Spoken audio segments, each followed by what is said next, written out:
YS Jaganmohan Reddy గారు చిలకకు చెప్పినట్టు చెప్పారు. పార్టీ మారేటువంటి నాయకులకు, లీడర్లందరికీ కూడా దయచేసి పార్టీ మారకండి.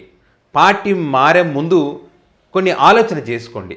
ఇప్పుడు ఏదైతే వాళ్ళు అధికారంలోకి వచ్చారు కదా అని చెప్పి వైసీపీని బలహీనపరచాలని చెప్పి మిమ్మల్ని పార్టీలో చేర్చుకుంటారు. ఇటు కాకుండా అటు ఆ పార్టీలో చేరిన తర్వాత వాళ్ళకి మీకు ప్రాధాన్యత లేకుండా చేస్తారని చెప్పి జగన్ గారు చెప్పారు. అయినా కూడా కొంతమంది పార్టీ మారడం జరిగింది.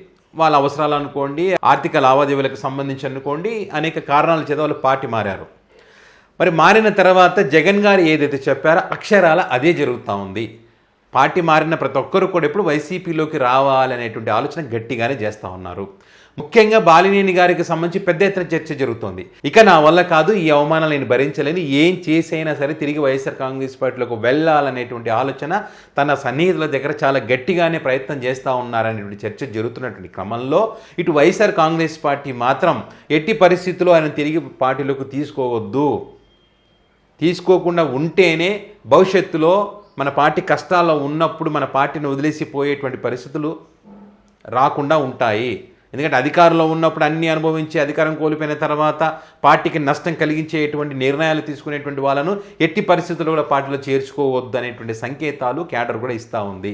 సో ఈ క్రమంలోనే బాలినేని గారు ఎంత ప్రయత్నం చేసినప్పటికీ పార్టీలోకి వచ్చి తీసుకునేటువంటి పరిస్థితి లేదు. ఏదైతే జగన్ గారు ఇటు కాకుండా అటు కాకుండా పోతారని ఏదైతే చెప్పారో ఇది ఇప్పుడు జరుగుతూ ఉన్నటువంటి పరిస్థితి. ఇప్పుడు బాలినేని గారు అంత బాధపడడానికి కారణం ఏంటి? ఇక నా వల్ల కాదని చెప్పడానికి కారణం ఏంటంటే ఈయన పార్టీ మారినప్పటి నుంచి కూడా ఆయనకు ప్రాధాన్యత లేదు. సో ఇప్పుడు ఒక చైర్మన్ ప్రమాణ స్వీకారానికి సంబంధించి రియాజ్ చైర్మన్ ప్రమాణ స్వీకారం ఏదైతుందో ఆ ప్రమాణ స్వీకారానికి సంబంధించి ఈయనను ఆహ్వానించకపోవడము, మరి ఫ్లెక్సీలు ఏర్పాటు చేసి ఆ ఫ్లెక్సీలో ఈయన ఫోటో కూడా లేకపోవడము చాలా బాధ కలిగించిందంట ఆయనకు, బాలినేని గారికి. సో ఇంతకంటే అవమానం ఏముంటుంది? కాబట్టి ఇక పార్టీలో ఉండకపోవడమే మంచిదనేటువంటి ఆలోచనకు వచ్చారంట. ఏం చేసైనా సరే వైసీపీలో చేరాలి అనేటువంటి నిర్ణయం. ఇంకా ప్రాధాన్యత అన్నప్పుడు వైఎస్ఆర్ కాంగ్రెస్ పార్టీలో ఉన్నప్పుడు ఆయనకు ఉన్నటువంటి ప్రాధాన్యత ఏంటి? రాష్ట్రంలో ఎక్కడైనా ఎవరికైనా టికెట్లు ఇప్పించుకోవాలంటే ఇప్పించుకునేటువంటి పరిస్థితి. ఎవరికైనా అధ్యక్ష పదవులు లేదా నామినేటెడ్ పదవులు ఏం కావాలన్నా కూడా ఆయన చెప్తే పని అయింది. కానీ ఇప్పుడు ప్రకాశం జిల్లా అధ్యక్షుడు పదవికి సంబంధించి తను చెప్తే పని కానటువంటి పరిస్థితి, నామినేటెడ్ పదవులు తను చెప్తే ఇవ్వనటువంటి పరిస్థితి, తన కనీసం అఫీషియల్గా పార్టీ కార్యక్రమాలకు కూడా ఈయన ఇన్వైట్ చేయకుండా కార్యక్రమాలు నిర్వహిస్తున్నటువంటి పరిస్థితి ఉన్నది. మరి పార్టీని బలోపేతం చేయడానికి పవన్ కళ్యాణ్ గారు పిలిచి మాట్లాడతారంటే పవన్ కళ్యాణ్ గారితో మీటింగులు లేవు. పవన్ కళ్యాణ్ గారికి ఈయనకు సమన్వయ లోపం ఉంది. మరి ఇక్కడ ఉన్నటువంటి జనసేన పార్టీకి సంబంధించినటువంటి వాళ్ళు, అదేవిధంగా టీడీపీ పార్టీకి సంబంధించినటువంటి వాళ్ళు, వాళ్ళకు ఉన్నటువంటి మీడియా, వీళ్ళందరూ కలిసి మరి ఈ వ్యక్తి వల్ల ఏమి కాదు, పార్టీకి ఎలాంటి ఉపయోగం ఉండదు, ప్రాధాన్యత ఇవ్వాల్సిన అవసరం లేదని చెప్పి మరి పవన్ కళ్యాణ్ గారు చెప్పారని చెప్పి, సో ఆ క్రమంలో నేను దూరం పెట్టారని చెప్పి, ఎంతసేపున టీడీపీ పార్టీకి మేలు జరిగే విధంగానే పవన్ కళ్యాణ్ గారు నిర్ణయాలు కూడా ఉన్నాయనేటువంటి చర్చ ఉంది.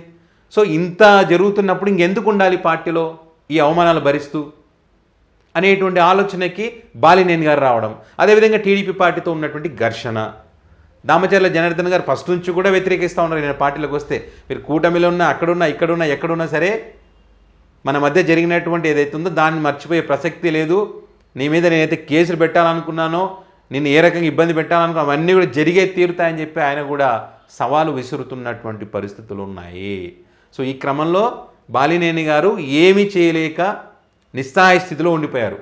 ఈ క్రమంలో నా సన్నిహితులను ఏం చేయాలని అడిగినప్పుడు తన సన్నిహితులు చెబుతున్నది ఒకే ఒక్క మాట, వైసీపీలోకి వెళ్ళేటువంటి పరిస్థితి లేదు, వేరే పార్టీలు చేరేటువంటి అవకాశాలు లేవు, ఎన్ని అవమానాలైనా జనసేన పార్టీలోనే ఉండాలి, ఉంటేనే ఎంతో కొంత మీకు రక్షణ ఉంటుంది, లేకపోతే ఈ టీడీపీ పార్టీ ఏదైతే దామచర్ల గారు ఉన్నారో ఆయన వల్ల ఖచ్చితంగా మీకు ఎఫెక్ట్ ఉంటుంది, అరెస్టులు ఉంటాయి, ఇబ్బందులు ఉంటాయి, అన్ని రకాలుగా మీరు బాధపడేటువంటి పరిస్థితి ఉంటుంది.